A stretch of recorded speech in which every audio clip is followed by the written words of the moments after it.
Hey, everybody, this is Bob Goodwin, founder of Career Club, and welcome to another episode of LinkedIn Live with Career Club. If you're not familiar with Career Club, please check us out at career.club, where we're using proven sales and marketing tools and methods to help people find a career that matters to them. This is a live stream, so we're welcome to take questions and comments. Let us know where you might be listening in from. Also, if we're not connected on LinkedIn, please feel free to connect with me as well as follow Career Club. We are posting great content very regularly and want to make sure that you don't miss out on any of that. So again, you can connect with me, Bob Goodwin, and follow Career Club. Also, I want to make sure that I say thank you to my colleague, Heather Zinzer, who, as I always say, is the brains behind the operation. So Heather, thank you so much. Today's episode is a really special one to me. We've got the CEO of City Relief, Josiah Haken, joining us. I've known Josiah for probably 12 years, maybe longer. And Josiah is the CEO of an organization, I said, City Relief, who serves the homeless in the greater New York area. I've been involved with the organization for probably 20 years, having served on the board for a number of years, and I'm just really passionate about the ministry. One of the things that I'll encourage folks who are listening is to know that you can make a difference. And one of the reasons I'm so excited to have Josiah on is he's going to help us understand some of the root causes of homelessness, which is really, really important. I think maybe even clear up some myths or some misconceptions that people may have. But then secondly, maybe more importantly, is to give us some very practical ways that we can have a plan so that we know how to help people that we see who are neighbors without doors. So without further ado, let me welcome my friend and our guest today, Josiah Haken. Josiah, welcome. Hey, Bob, it's so good to be with you, my friend. Well, it is always a good time to see you, so thank you.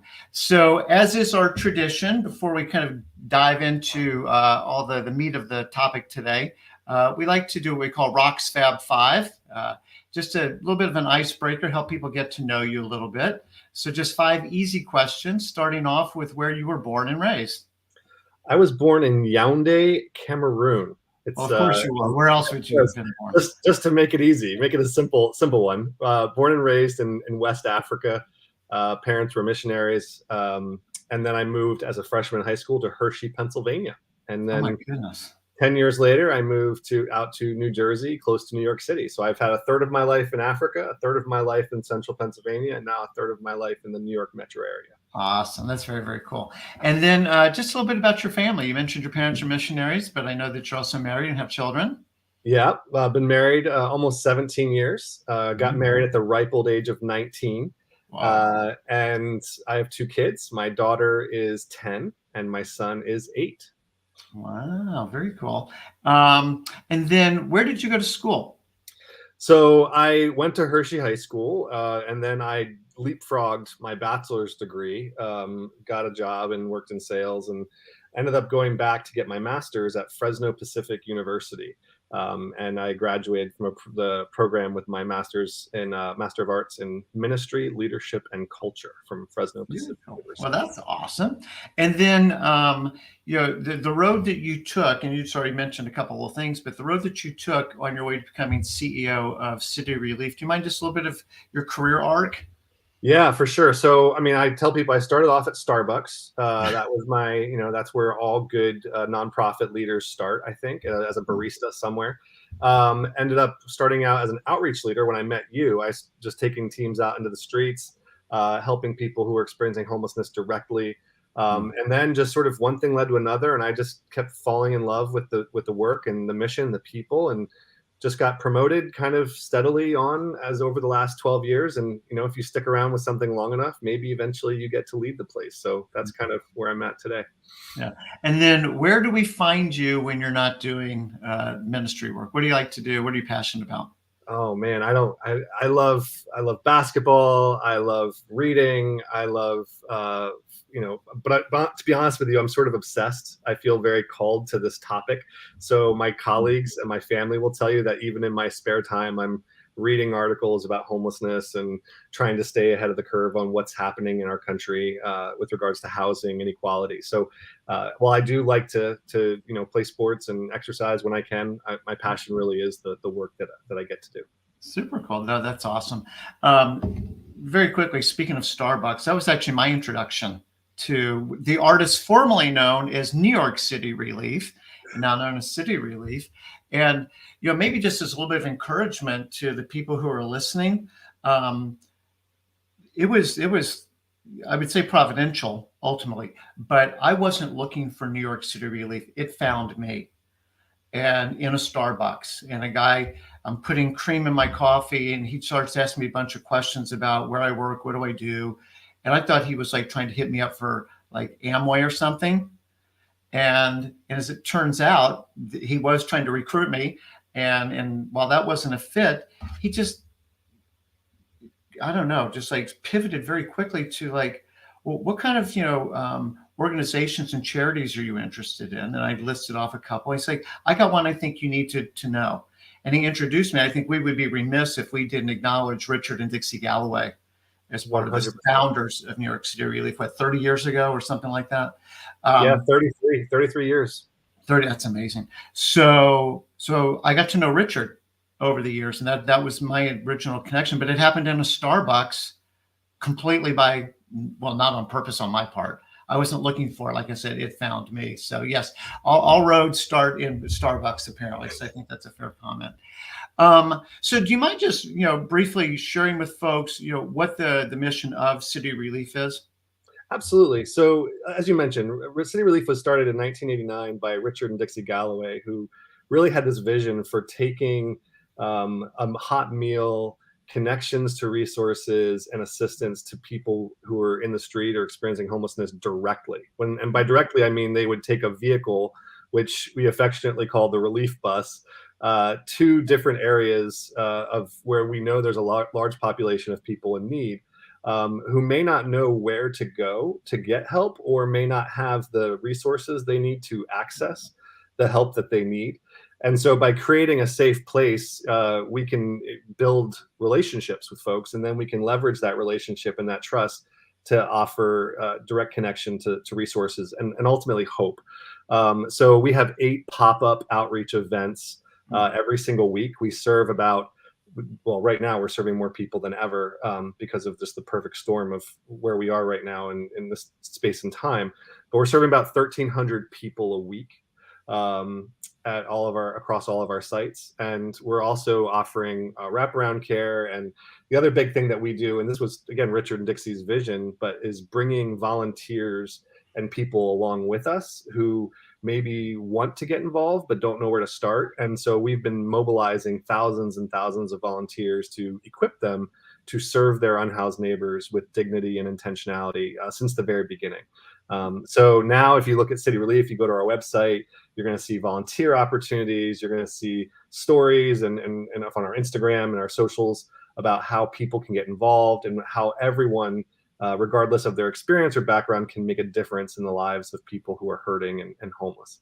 Yeah, and I know that we'll get into a bit more of like how people, one, can just get involved on their own, but then 2, if they want to reach out to the ministry. What I will say, just personally, is having led trips from Cincinnati up to New York, and where people want to go help and want to learn more about what help looks like, invariably, I mean, like, I want to say 100% of the time, people come back knowing that they actually got more out of it than they put into it, as they learn more about really kind of the human side of homelessness.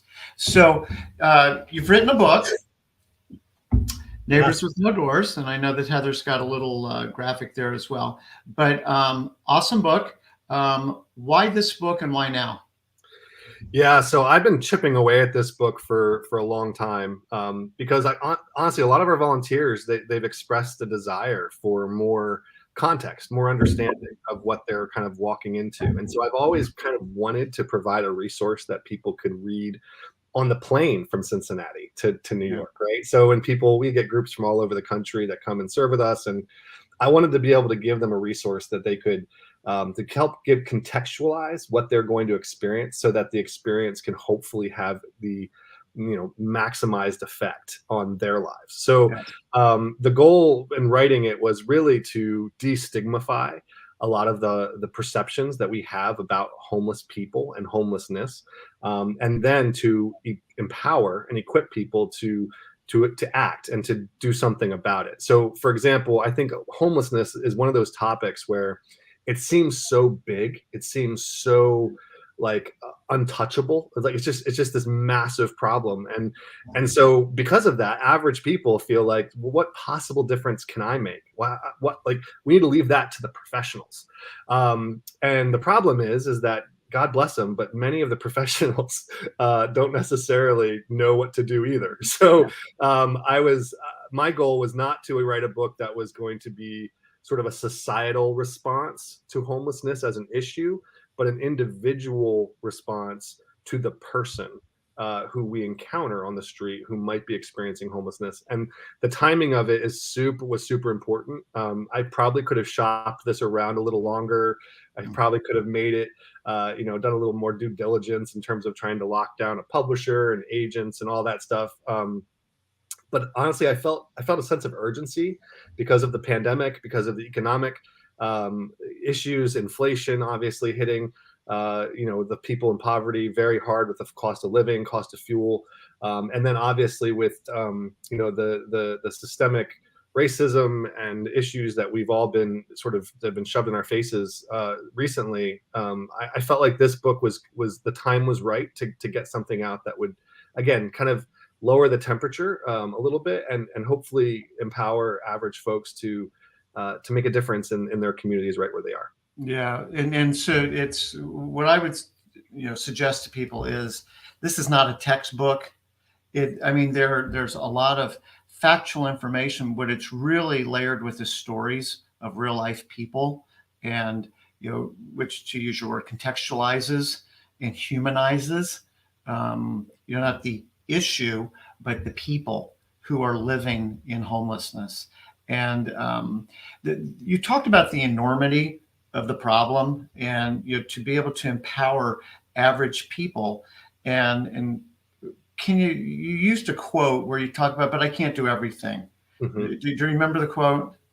Yeah, I mean, we all can't do everything to address homelessness. It's not our jobs necessarily to solve the homelessness problem, even for the individual. I mean, even for the person who we see, it's not our job to necessarily bring that person off the street or help that person change their life. But it is our job, I think, as human beings, and obviously with our, my faith background and my belief system, as a follower of Jesus, like that, just whether you're a religious person or not, the human being who is in front of you, seeing them, acknowledging their existence, and speaking life and hope into their situation, that is something that we can all do. So I say we can't do everything, but we can all do something.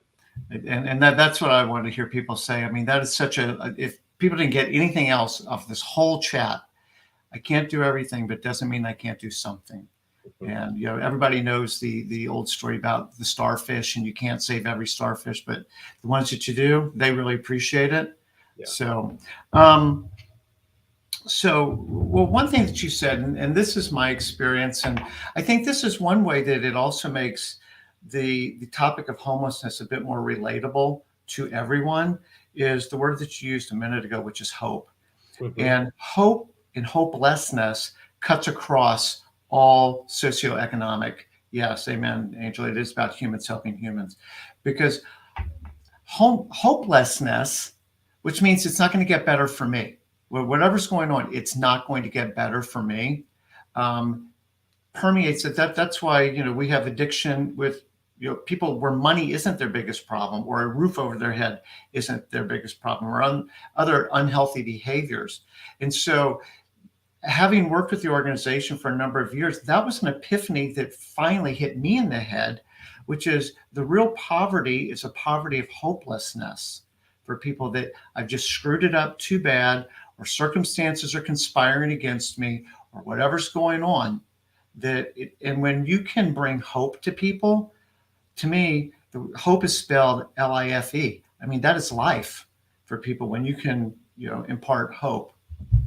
Yeah, I mean, what I've seen is that we will often mix up, as a society, we mix up the symptoms or we mix up the diagnosis, right? We get the diagnosis wrong. We see someone who is not moving towards their dreams fast enough, or we see someone who's not actively looking for a job, at least not as actively as we would think they should, and we think that they are disinterested. We assume that they are not motivated, or they they're but really what the thing I've experienced working in the streets now for 12 years is that really the real issue, the real disease, is despair. And that when someone reaches a point of despair, the symptoms of despair look a lot like the same symptoms that present from disinterest.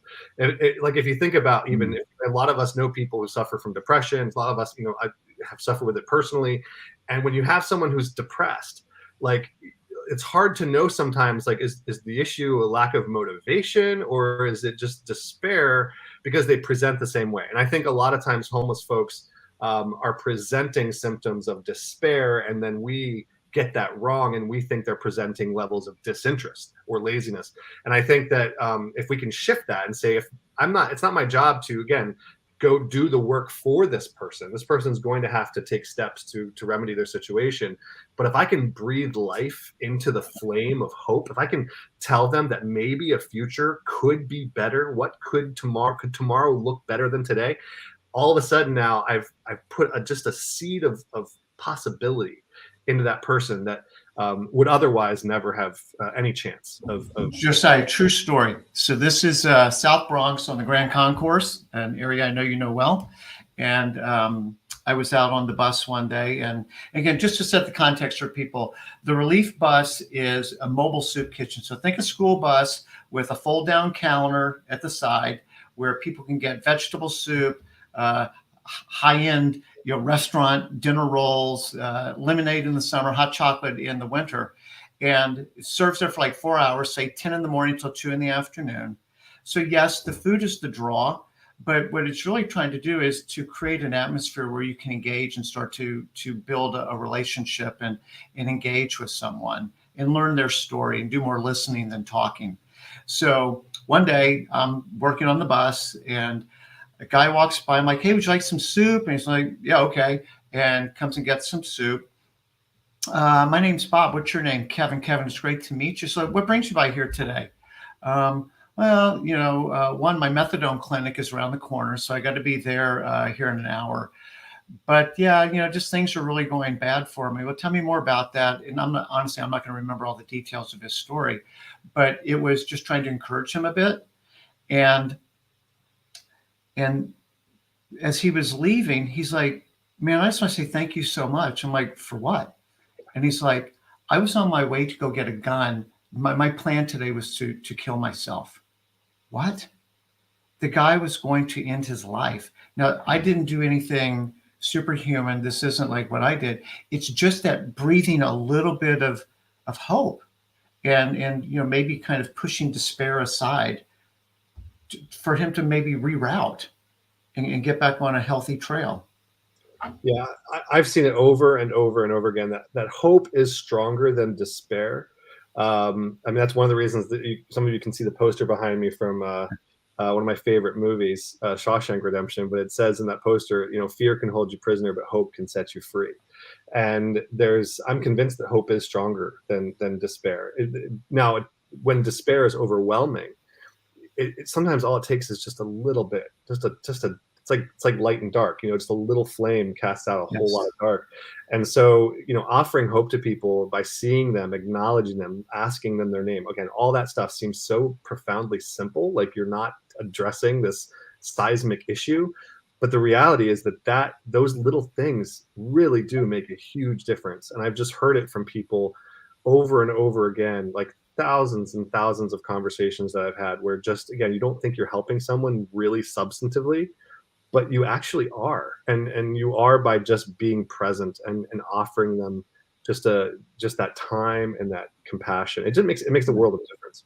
Yeah. So I see some really interesting comments from Angel, and thank you for doing that. It's about humans helping humans. Yes.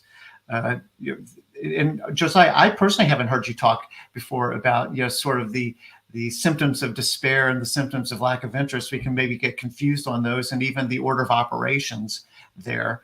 And then, yeah, when there's hope, there is a chance, and that's why I'm so fixated on this notion of hopelessness, because that starts to opt people out when they feel hopeless. So before we get into some of the practical things that people can do, I know that you've got 4 kind of pillars of myths that we tend to carry around in our heads when we see a homeless person, and things that might actually prevent us or excuse us from wanting to engage with somebody. Do you mind kind of quickly Yeah, reviewing this? absolutely. So, I mean, so as a society, we often think of, I think we've been trained to think of ourselves in the United States as sort of a really meticulous meritocracy. Basically, everyone kind of starts off at the same place and can just work their way into whatever future they want if they just try hard. And the reality is that leads, I believe, to stereotypes and myths around people who are not succeeding, and we end up sort of judging them as for whatever reason. We develop a story in our head around those individuals who we perceive as failures or who are just not making it.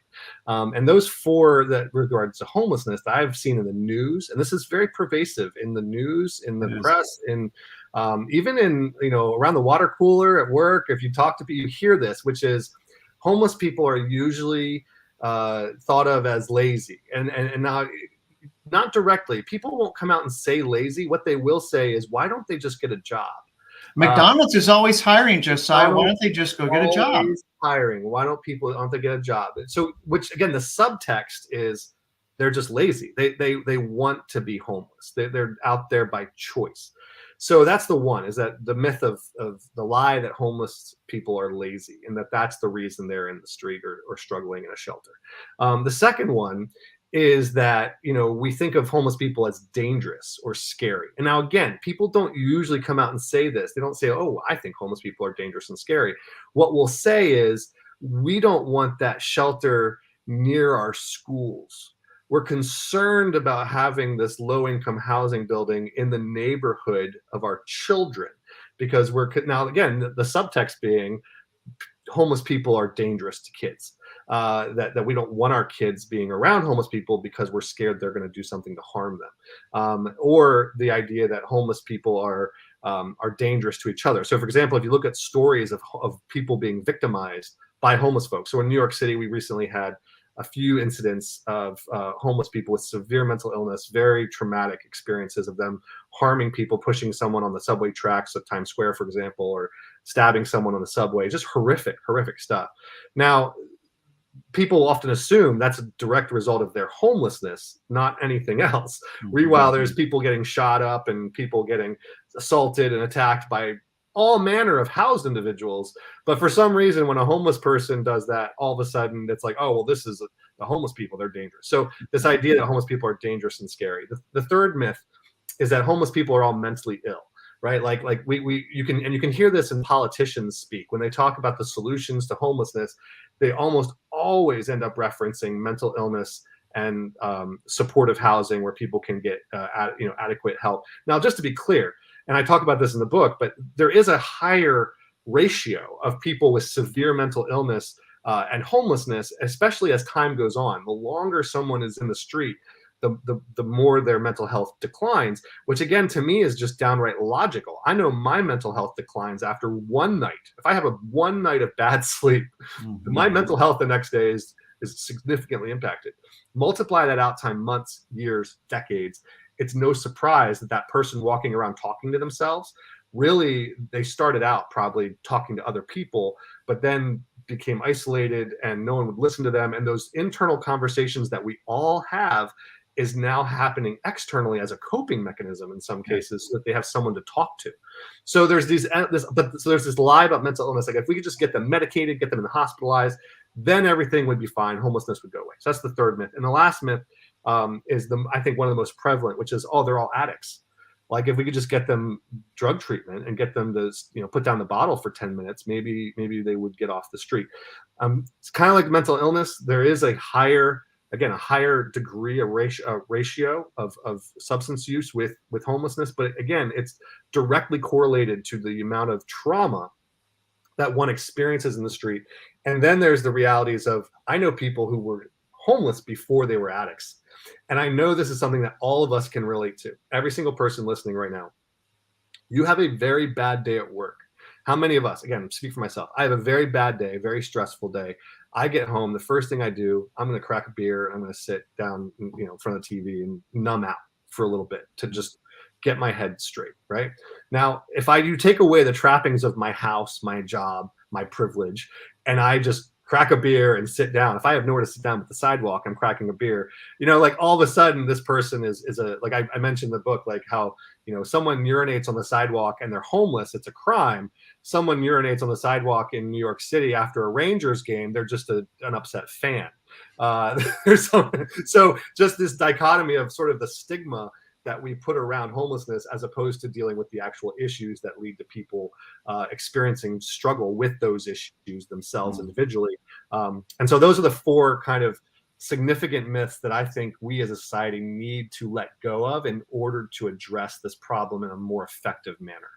Well, one of the things I feel like I learned from the book, Josiah, was we'll play one or more of those. I think you used the word narratives. Mm-hmm. Right. And so I'm going to project a narrative onto this person I've never spoken to, because it releases me from any obligation to do. Well, if you weren't so lazy, I would. But man, you look like you're dangerous, crazy and dangerous, bad combination. On drugs and dangerous, bad combination. So you know what? I think I'm just going to opt out and cross the street and move on with my life. Yeah, and again, I get it, right? Like I was in Manhattan last night, and there was the other thing that I think what I try to communicate to folks is that you can acknowledge someone's existence and be considerate and compassionate without spending your entire day like neck deep in the guy's issues or the woman's issues. Like you can see someone, smile, acknowledge them, you can be honest. These are things you can do without taking on the weight and the burden of solving. Back to what we said in the very beginning, you can do something. And so if you can sometimes lower the pressure on yourself a little bit and like lower the expectations, I think people have this mindset of, if these stigmas are true, if this is the narrative I'm dealing with, it's way over my head. I can't possibly help this person. He's clearly addicted, or he's clearly, been out here for years. Or like again, you're taking too much on. What can you do? What are simple things that you can do while maintaining healthy boundaries and protecting yourself? Again, there's nothing wrong with that. It's just a matter of recognizing what you can do and what you can't do. Well, one thing just before, because I know I want to get to, and I'm sure other people want to get to some of these very practical tips. But in your book, there's so many stories of people who aren't lazy, crazy, hazy, or dangerous, and somehow still find themselves as a neighbor with no door. And so I was wondering, and this is a little bit of live television, but if you could just maybe kind of give kind of a composite or sort of a picture of some of the different things that happen to people. There's like, oh my gosh, I never would have envisioned that's how she became homeless. Do you mind kind of just taking a quick swing at that? No, I think it's really important because homelessness is a little bit like an iceberg. I mean, I know the iceberg analogy is sort of played out. Everyone uses it, right? But the truth is that the tip of the iceberg only makes up like a fraction of the percentage of the entire thing, but that's all you see. And homelessness is exactly like that. The tip of the iceberg you see are the people who are panhandling, people who are out in the street, approaching your car, asking for money, the people who are sleeping on the sidewalk or sleeping at Penn Station on the floor. That's the very tip of the iceberg, though. The bigger population are actually women and children. Families are actually the fastest growing population of homeless individuals, which largely has to do with systemic factors, for example, paying a living wage. Right now, I talk a lot about this in the book around, like, you can work full time and still not make enough money to pay for a room. And rents right now, particularly, are skyrocketing. So there's a lot of people who are just being priced out of their homes. It's just a reality. And again, I know a lot of us have been in those situations where we're just teetering on the edge of that. We're paying a little too much for our housing than we feel comfortable. But there's a whole population of people, particularly low-income individuals, many of them people of color, many of them people who grew up in poverty, who are not able to afford rent, and they get priced out of their homes. The other big thing is, trauma. I mean, there's a lot of folks who are fleeing domestic violence, fleeing bad relationships. Some people are, just it's a rational and healthy choice for them to be homeless because their home is a dangerous place. So you end up with a lot of people, in this case, also runaways, kids who run away from toxic environments. The foster care system is really broken. And a lot of different people are like, one of the most vulnerable populations for homelessness are kids who are aging out of the foster care system. When the system no longer takes responsibility for providing for these kids, because they're now, in their 20s and they no longer qualify, they end up in the street very oftentimes. And then, so there's all those factors that play, and then health issues. I know people who, the truth, it's just the truth. Again, I'm not trying to make a political statement, but having an accident, getting injured, it's expensive. It's an expensive thing to get healthcare in our country. So the fact is that there's a lot of people who were injured in a work accident. They maybe got a settlement that lasted a few months, a year, 2 years, but then eventually they just ran out of money. And so there's all these factors that play into it that could lead someone to losing their housing without any fault of their own. People who have fires, people like I know I've met many people in the street who were living in a place that caught fire, and they were able to find temporary lodging. But you need more money on the front end to move in. You need down payment. You need protections for the landlord. You need proof of income. You need all these things just to get into a place. So once you get pushed out of that place, if you don't have that reservoir of backup paperwork and income and funds, you're stuck. So all those things are contributing factors to that iceberg under the water, which is significantly larger than the piece that's sticking out. So thank you, and I think that by itself is very helpful to kind of maybe even move forward in this conversation, in the sense that everything that you just said is predicated on knowing their story, right? And because that's how you know these things, is you've talked to enough people. It's like, oh no, it's they aged out of foster care, they're in a domestic violence situation, there whatever might be going on. It's like, oh my gosh, well, I didn't ever suspect that might be going on. Yeah. So let's use that as a way of sort of going into, we're walking to work, there's a homeless guy or gal, and what should I do, Josiah? Well, the first thing I would really encourage people to plan ahead. So, for example, if you're living in an environment or like a city, I work in New York City, so you can guarantee you can't walk 3 blocks without passing someone on the street who is panhandling or having a really bad day. So I'd say plan ahead. So the first thing you can do is what I like to encourage people to do is try to schedule yourself. If you know you're going to pass someone on the street and you want to engage in some way, plan ahead so you don't actually have to be like in the moment making things up as you go. I love to always start small. I tell people that starting a relationship with someone in the street is the same as starting a relationship with anybody else. Like imagine meeting someone at a grocery store. Like I just get this picture of someone looking across, like picking through the frozen chicken or something, and there's a person across the way who's like looking for their chicken nuggets or whatever they're looking for, and you just end up having to start a conversation. You don't usually end up inviting that person back to your house to take a shower. That's unless you're just a very strange, very weird situation. So what I would say is when you're talking to a homeless person, it's the same rules apply. You don't need to start off big. You don't need to go into that conversation anticipating doing a big thing, but you acknowledge their presence, see them, know that you're likely going to see them, know what you're going to say, and start off with just really pleasantries, eye contact, is a really good way to start. Smiling in New York City alone, smiling at somebody automatically puts you in the smallest percentile of a population. Most people are not used to that. So you smile at someone, you acknowledge their presence. And I learned this method by, you know, particularly one of my colleagues, Brett Hartford, who's been with us for a long time. He tells the story of a homeless woman who was who was near Penn Station. She had all these bags around her, and she had to use the restroom inside Penn Station. So she asked Brett if he could watch her stuff, and he decided to sit down where she was sitting and just watch and try to feel what she felt.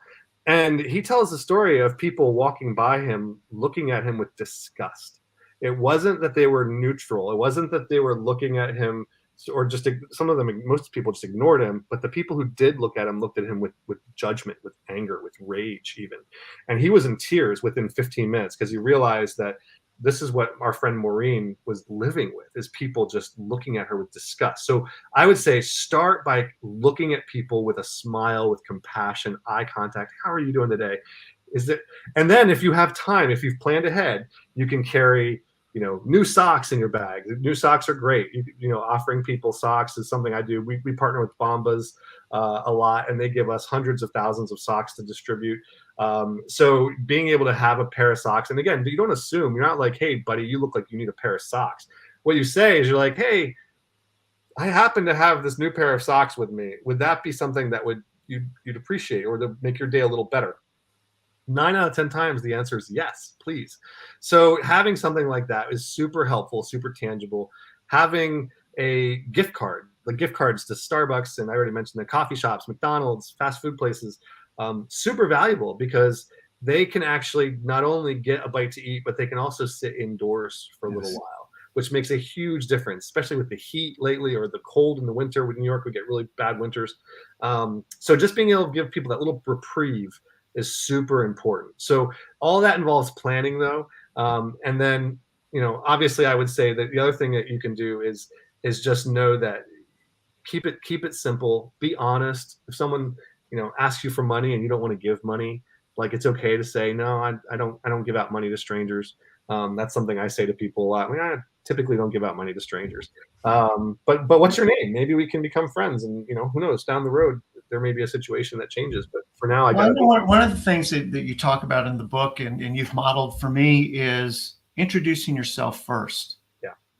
Right. Hi, my name's Josiah. What's your name? It's like, okay, I'm going to give first. I'm not interrogating you. Back to your frozen chicken thing. Yeah. But like, so are you addicted to drugs? Right. I mean, like, would you say that to somebody in the grocery store? You probably wouldn't. So how's it going today? So like, what brings you by here today? Yeah. You know, are you from here? Yeah. I mean, just the Yankees won last. I mean, like, hey, so you have a Yankees hat on. You love the Yankees? The other thing I love to do is I love to ask people in the street for advice, because this is something that most people don't. This is a population of people who are considered to be the least knowledgeable, the least equipped to give good advice. The people, no one's asking homeless folks for, you know, stock tips or, you know, like direct, like, but it's so empowering when someone says, hey, I'm actually wondering what's the best place around here that you know of where there's a lot of folks that go for lunch. Is there a place around here where you're just like, man, so I met a guy in St. Louis, and I did that. He asked me for money, and I was like, hey, I'm not going to give you money. I said, but I'm new to this area. I don't know. No, I just got here. I'm here for a conference.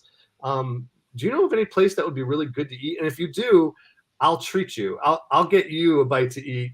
Because I'm hungry. I'm going to get myself something. I'd be happy to give you something, but I need a local reference, a local recommendation, or what's the best place if I'm in New York City, if I'm visiting, what's the best thing I need to see? What are the things that, you know, I know about the tourist stuff.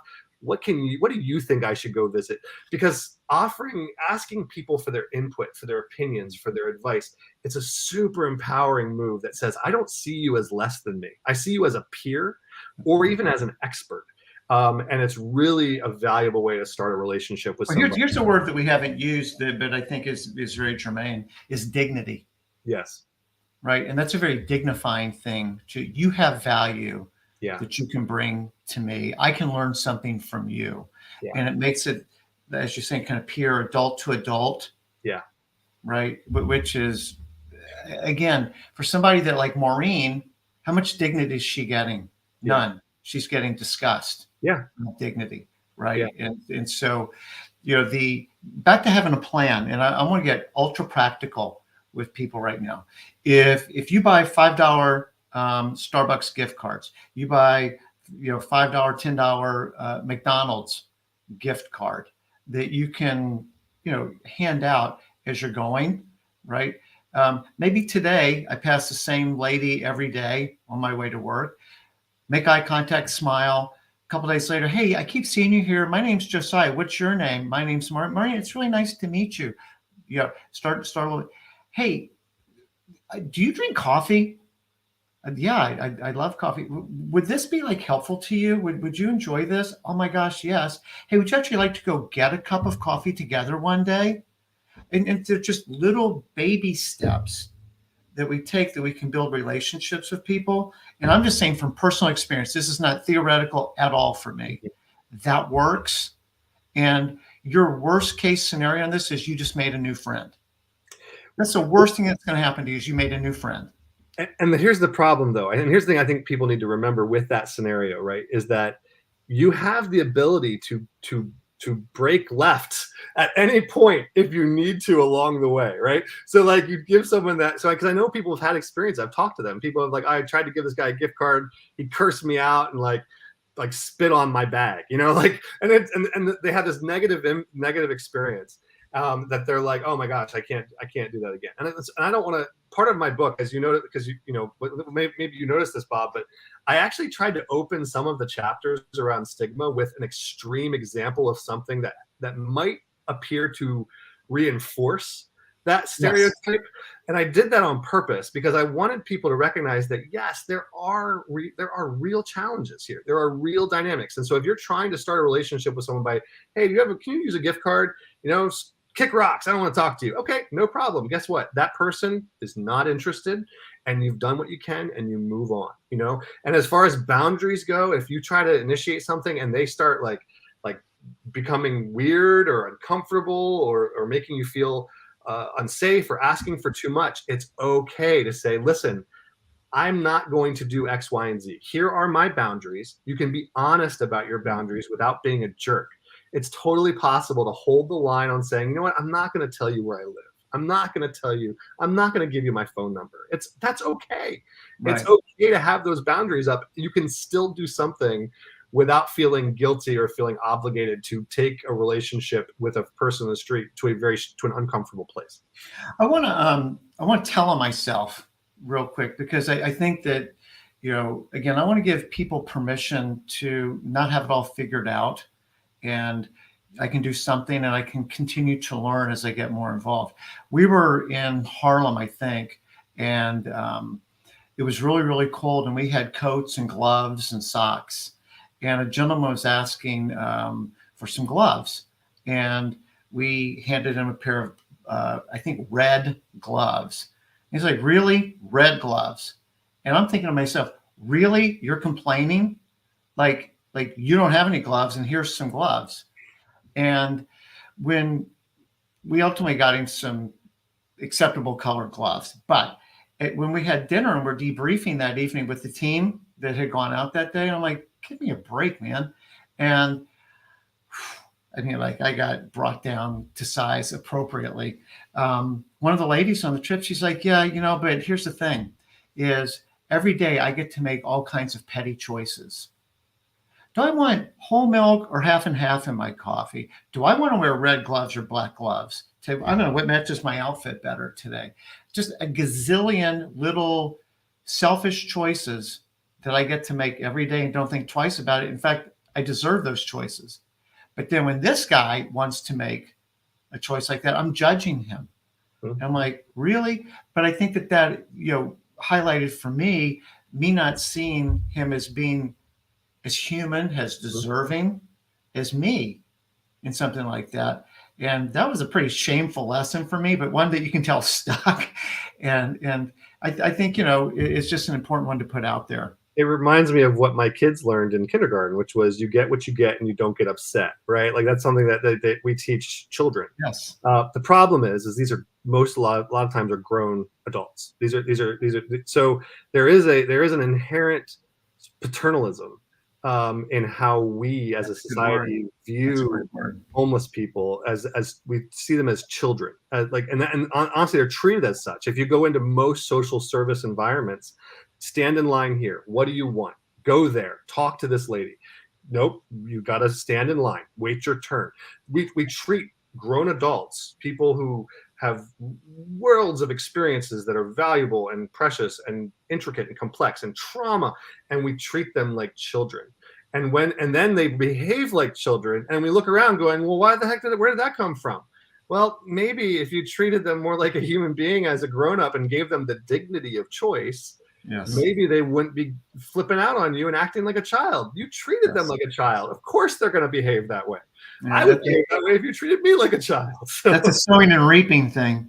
One other thing, just as we're offering people help, I want you to build out on the point of how that help is received versus how it's intended, that the success of our compassion is not contingent upon how it's received. Do you mind kind of taking that idea and running with it for a minute, please? Yeah, for sure. And now I learned this the same way you learned, Bob, by just making mistakes, right? By screwing up over and over again. But the truth is that when you have expectations on your gift, now you see, this is actually right now, it's actually very prevalent.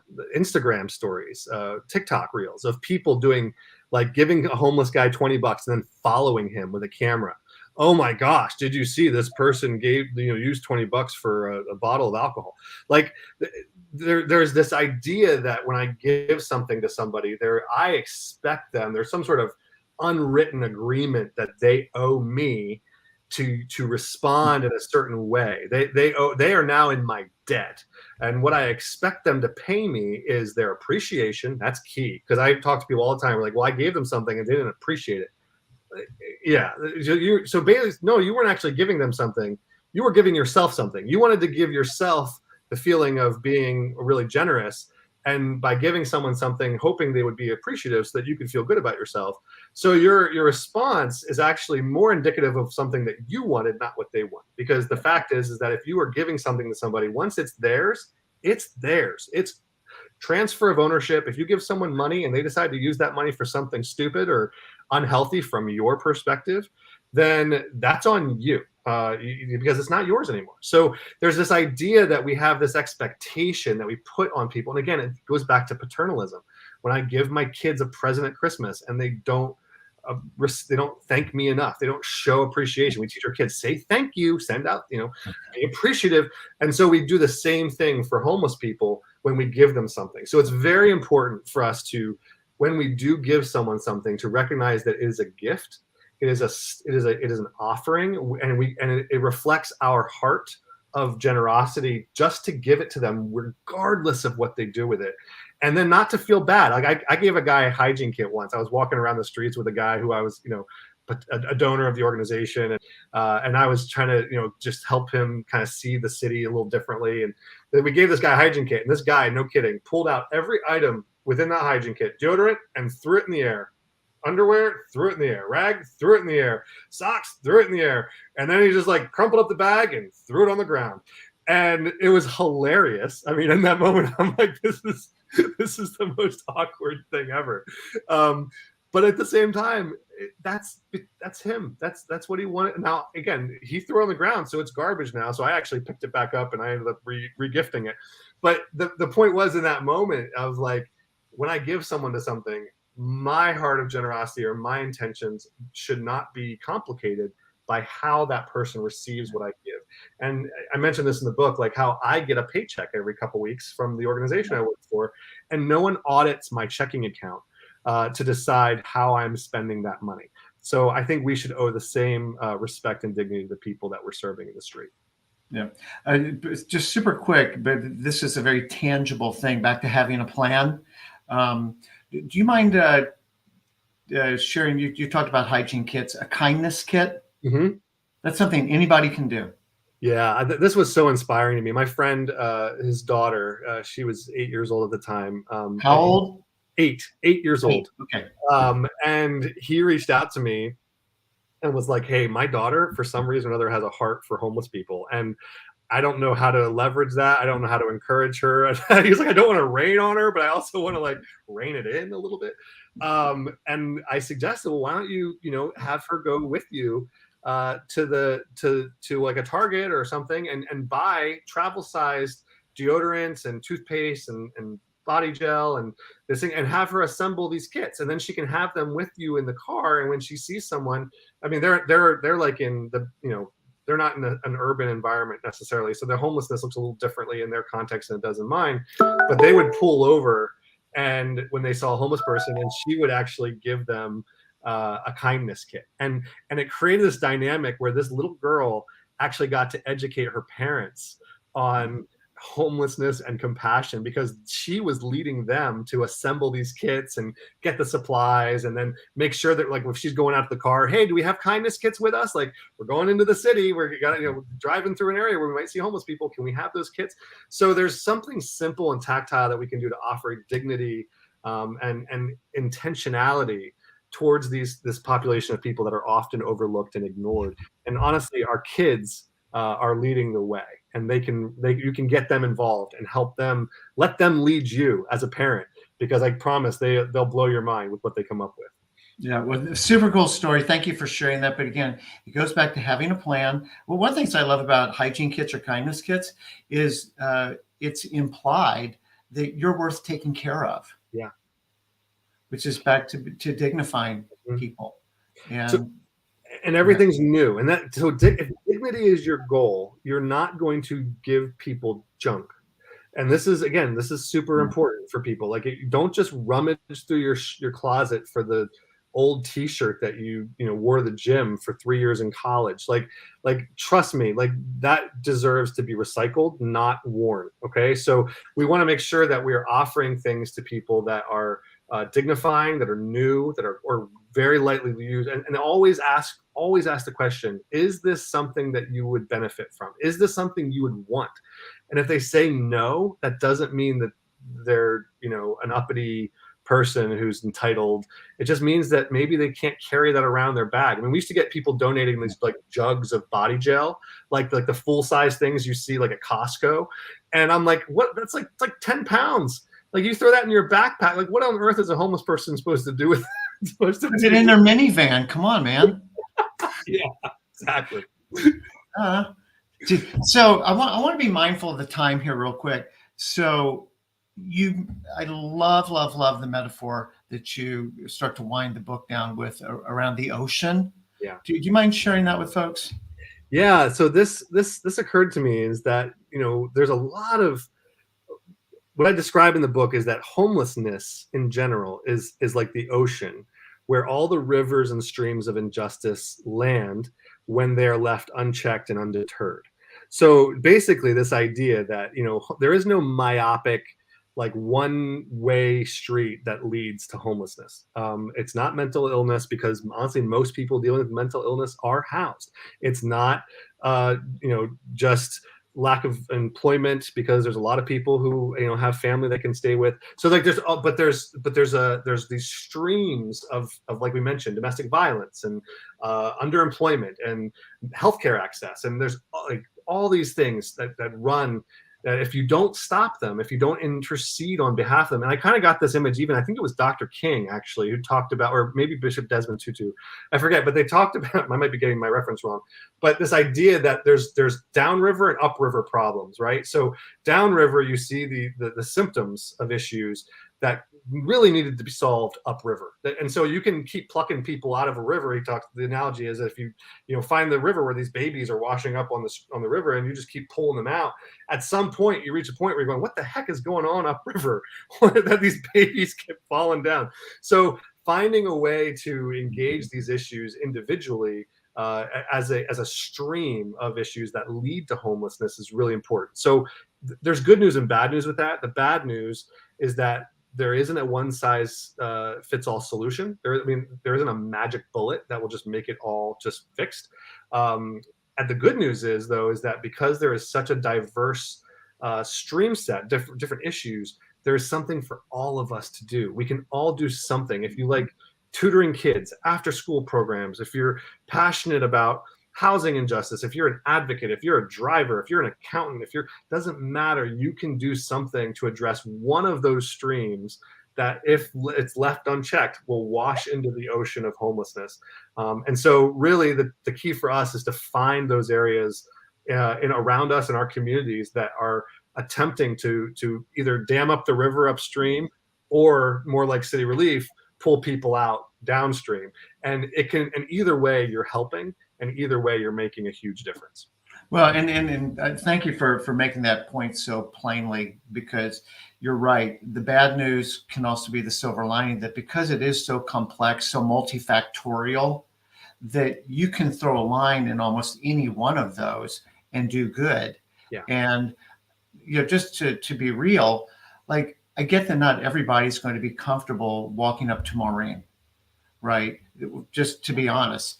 But I might be an amazing social media manager, and I could help City Relief with their social media, or a foster program, or a women's domestic violence program, or a veterans program, or whatever it is that are some of these, as you say, streams and rivers that, left unchecked, flow into this ocean. Yeah. Well, great. Go get involved up there. Use your talents, use your gifts, right? Because it all will make a positive contribution. And again, I don't have to do everything to be able to do something. Absolutely. Yeah. So how can people learn more about City Relief, Josiah? Yeah, I mean, the easiest thing is to go to our website, cityrelief.org. But at the same time, I will tell you, I'm super proud of our social media as an organization. We've made intentional efforts to create a channel through our Instagram. We now have TikTok. We have Facebook and Twitter. And the goal, again, is not just to highlight ourselves. And this is something that we've been very intentional about, specifically over the last 6 months, is that we obviously, we're a nonprofit. We depend on donations from people, and we want people to like the work we do and invest in it, for sure. But we also want to empower people right where they are to engage the homeless and to serve wherever they are and wherever their organizations, maybe it's a different organization they want to invest in that's more local, and that's great. And so we want to provide tools that anybody can use anywhere. So our social media channels, we obviously will highlight the work that we're doing, but we also want to highlight just tips and practical realities that people are facing, help educate people on the issues that are clear and pressing right now. And so you look for us on social media. I know, at City Relief, I believe, our Twitter is @CityRelief_, because for some reason we couldn't get @CityRelief. But yeah, look for us on our website, look for us on our social media channels, and then respond to us. That's the other thing, is I want people to interact. Like, we want to know when you have questions, or there's things we share that you may not agree with, or you may not understand, or you may want to flesh out. We love interacting with people. So whatever interaction we can get with folks, we'd love to have you. And I know that you've got a podcast. Yeah, I just wrapped up season 1 of the podcast. It's Neighbors with No Doors. You may feel a trend. That's because I once I find something that works, I stick with it. So my podcast is Neighbors with No Doors. There are 10 episodes. I interview people with lived experience, experts who have different views on homelessness and different parts of it. And then obviously, I just finished this book that I would love for people to get. Again, it's very intentionally short. You may read it and feel it's inadequate in terms of substance, because it's just not that deep. It's a very surface level kind of run through, but that was on purpose. I wanted something that people could read easily, quickly. I don't want people I don't want people to feel like this is a topic that they can't get into because it's too big. I wanted something accessible. So that's what I tried to write. I hope I succeeded. Bob can tell you. Even I understood it. So you made it accessible. You set the bar low, and I cleared it. Thank you. So I'd love for you to read my book. I'd love for you to review it, and give me feedback on that too. I thrive on that stuff. Here's my biggest: if you're in the New York City metro area, volunteer. Don't write a check. Just go volunteer. That is when the light bulb will go on in your head and in your heart of where you fit into this whole thing, if at all. But volunteering, that for me is the magic moment. when you actually get to meet real people, hear real stories, and then generally people figure out where they fit into the story from there. Yeah. Josiah, is there anything that we didn't talk about that you just want to make sure we leave people with, or just any final thoughts? I mean, my final thought would just be, again, just a plea and a reminder to people that homelessness, while it is an issue that is made up of human beings. It is an issue that is made up of real people, and every story is different. And so just remember that when you hear the news, or you hear about a shelter being built or low-income housing being put in, try to remember that these are real people that have experienced incredible trauma and have demonstrated remarkable resiliency. Yes. And they need allies. They need people who will, again, acknowledge them and their story and their trauma and the situations that they've had to deal with. So I would just say, remember that when you hear the word homeless, you're not talking about an adjective that is just a separate thing. You're talking about a human being who has family, or who has lost family, who has friends, with people who are lost friends, and they really, really deserve the opportunity to be seen and treated as such.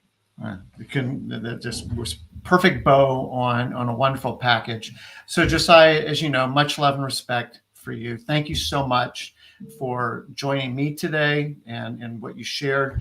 And again, just really want to make sure that we're showing people the book to just get familiarized more with the topic, benefit from Josiah's experience. But again, thank you so much, my friend. It's great seeing you, great having you on, and I'll look forward to seeing you here very, very soon. For our listeners, thank you so much. We've got some amazing episodes coming up in September and October, so please make sure you're following us. And with that, I hope everybody has a great week. And again, Josiah, thank you so much. Thank you for having me, Bob. It's always a pleasure.